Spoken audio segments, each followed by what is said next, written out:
One of the things you might want to do on a regular basis, I believe it's recommended to do it yearly by most of the water heater manufacturers, but you'll also need to do it if you're going to be replacing the water heater or replacing any of the components that are down in the water level. You'll need to get that tank cleared out. Now for maintenance purposes, what you're really trying to do is flush any sediment out that's built up. That always settles to the bottom, of course, so you can expect the possibility of it clogging your drain. Now, to flush the tank, what I normally do first is I will install a garden hose onto the adapter down here and get that screwed on. Now I'm screwing a garden hose on here. I'm going to run the other end of the garden hose out to an area where it's safe for potentially hot water to exit. Once it's screwed on there good and tight, I'm always making sure the garden hose is running downhill from the water heater. And then you just turn this large handle on this model.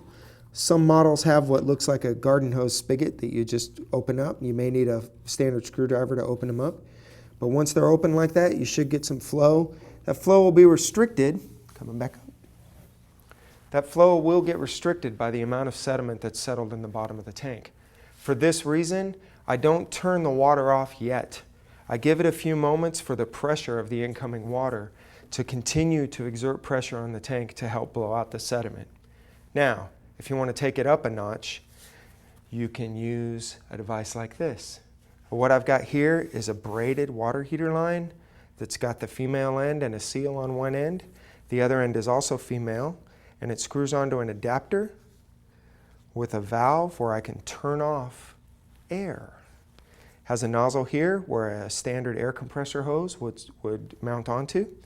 All I'm going to do is unhook the incoming line.